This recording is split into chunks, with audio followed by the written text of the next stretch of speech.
Happy Tuesday, everyone. Week 12, here we go. So to begin, I reviewed the feedback that I got from students. 25 of you responded and gave me some feedback on me as a teacher and design as a class, and I really appreciate that feedback. I read every piece of it. I want to remind you that it is anonymous, so I don't know who said what, but mostly it sounded like it was positive feedback, that most everybody is benefiting from the way that I'm conducting this class. I know that it's not ideal and that all of us are having to adapt and adjust in new ways that probably aren't the best for all of us, but I think we can safely say that we're doing our best. Some of the feedback about changes that can be made, some people asked for some specific one-on-one time, and I can arrange that. A lot of people asked for more live classes, and we can do that. So one change that I'm going to make is that we will have at least one live class every week. That will be the first class period of each week. So this week it would be Tuesday, next week it will be Monday. And for my live classes, this may be different than your other live classes. I am not going to introduce any new content. I'm not using those classes to teach you anything new. I'm giving you written instructions in ManageBack. I'm giving you these videos that supplement those instructions, and I'm giving you feedback in ManageBack and in your portfolios. So I want to use our live classes for only two things, for connection and clarification. I just want us to meet, say hi, welcome one another, maybe share some jokes and have some fun. And I also want to clarify anything. So that'll be an opportunity for people to ask questions and for me to respond while everybody is there to those questions. So if you would like some one-on-one video time with me, please send me a message and we can arrange that. And on to today's task. Many of you are ready to launch with developing your plan and moving on with your project. Doing these projects the way that we're doing them right now gets to who I am as a teacher and what I find most important about good education, and that's giving you choice. As much as possible, I want you to be in the driver's seat of this car, and I want my job to be making sure that you don't drive that car off a cliff or into a tree, or that you don't run out of gas in your car.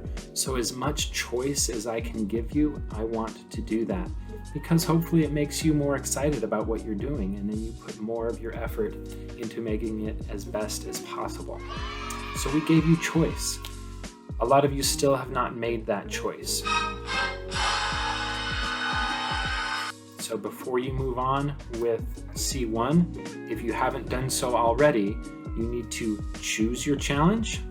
You need to email me and tell me which challenge you chose, and you need to include in that email which format you want to use for your portfolio, Microsoft Word or Microsoft Sway.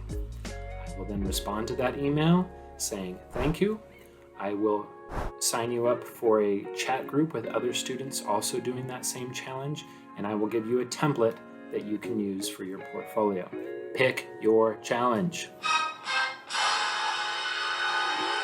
This is going to be fun. Let's do it. But before any of you can launch into the actual doing of your challenge, you need to have your C1 plan approved by me first. The best designers are making a plan. If you fail to plan, you plan to fail. So a C1 project plan is really pretty simple. It gives step-by-step instructions of what you're going to do and what you're going to need in order to complete your project. One of the most common and easiest ways to accomplish this is by making a table that I've included here in ManageBack. It has 4 columns. You can see on the left, there are the steps that the person will follow, the detailed instructions, and these last 2 columns must be included, or at least the content of these columns must be included. How long is each step going to take, and what are you going to need? Of course, this is going to look very different for each of you because we have 7 different projects going on at the same time. But the important thing that all of you need to include, what do you need to do, how long will it take, and what will you need to do it? And the last important thing is that it needs to be clear enough and detailed enough that your peers could pick up this plan and follow the steps to make your project. If you have specific questions about how to make this plan or how to organize it, I want you to reach out first to your peers. Once you've selected your challenge, I've included you in a chat group with other people that are also doing that challenge, and I would like that to be the place where you're having conversations. You could even set up a video chat with the people in that chat group and have a discussion about what you're doing. So I want you to go to your peers first to ask them how they've wrestled with it, how they've understood the instructions, and how they're trying to make their plan. This shouldn't take very long. It should be pretty easy. Again, a step-by-step instruction on how to do it, how long it's going to take, and what you're going to need. Once you finish your plan, please send me a message and I will take a look at it in your portfolio and give you a thumbs up, go ahead, or I'll give you some feedback on what you need to do to improve it, and then you can launch into your project. Guys, I think this is going to be fun. I hope it's going to be fun. We gave you choice so that you can really find something that speaks to you and you can be passionate about. I'm really excited to see the video games and the fonts and the breads that I won't be able to eat. So put together a detailed plan, let me review it, and let's launch on our projects. If you need help, reach out to your peers, and then you can reach out to me. Have a fantastic day and do your best.